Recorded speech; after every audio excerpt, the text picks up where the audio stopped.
Hi, today in the lecture for BNS 2023 we'll be talking about chapter 3.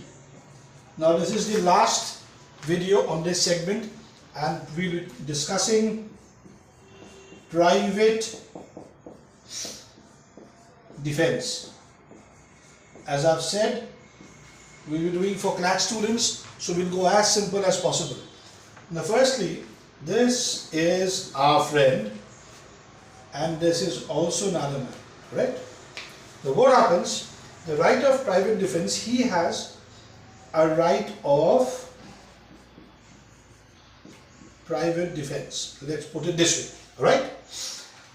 Against, if he does an action or intends to do any action which is against this person's body, meaning thereby to defend his body, to defend his body of, let it put it this way, of himself or another, against any offense by this man to his body or to the body of another, that's the human body, he has a right of private defense, alright? Similarly, if he does any action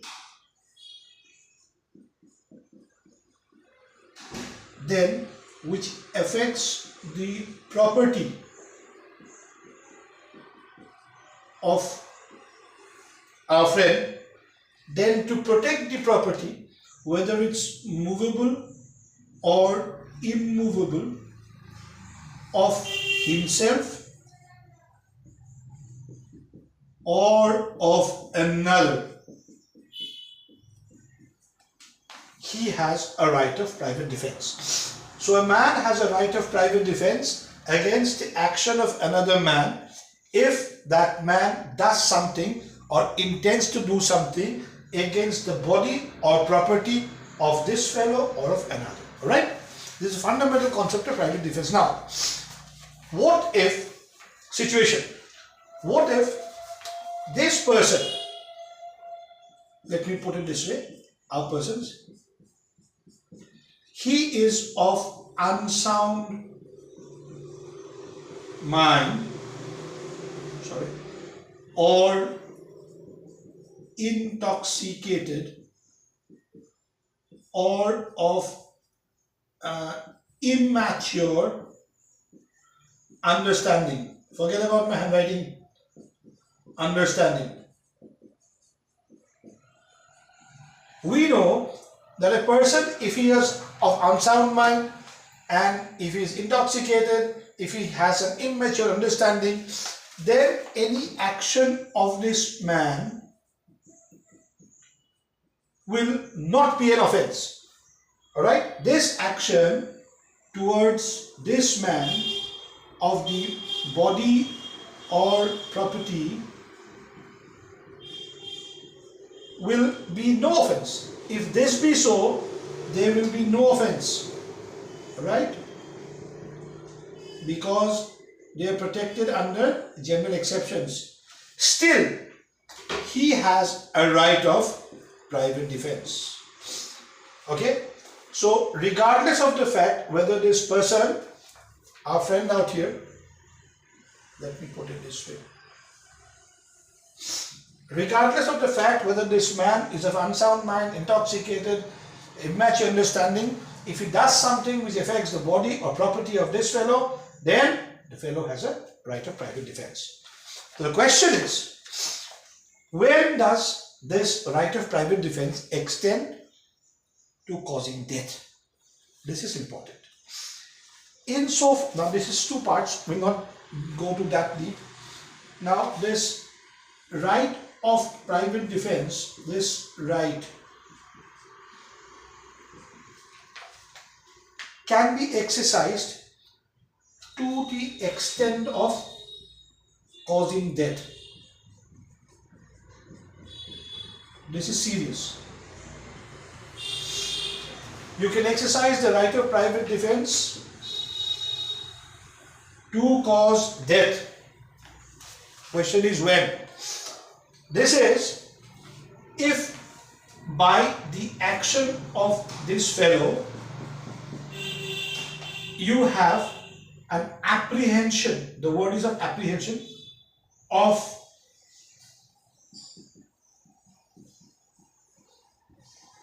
this is apprehension of death. If his action gives you an apprehension of death or apprehension of grievous hurt, right, or of rape, of committing rape, or unnatural lust, these are important things, or kidnapping, all right, or wrongful confinement, then he can cause death of this fellow while acting in private defense. This is the answer.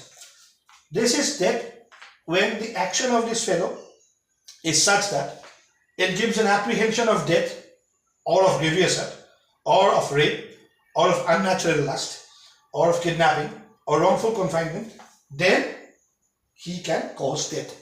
Otherwise, in other circumstances, it is not permissible to cause death. Now, this may be in relation to property also. The right of private defense to cause death can be in respect to property also. But these things would be easier for you to understand as a CLAT student. But so far as property is concerned, you need to a little bit understand some concepts of housebreaking, etc. So we'll not take it to that level. Understand that so far as this is concerned, for the human body is concerned, the hurt to human body, then if the apprehension is to these alternatives, then a person has a right of causing death in action while acting in private defense. Now, one thing is important that I can tell you. Let's take the example out here, right? Let's take the example out here. This is a person who is being attacked by a mob. All right? A lot of people out here. This is a mob. And to save himself, understand, this is called a deadly assault, which causes an apprehension of death. Now he is having an apprehension of death. The attack by a mob, deadly assault, and he has an apprehension of death. Now he can shoot, but he knows if he shoots young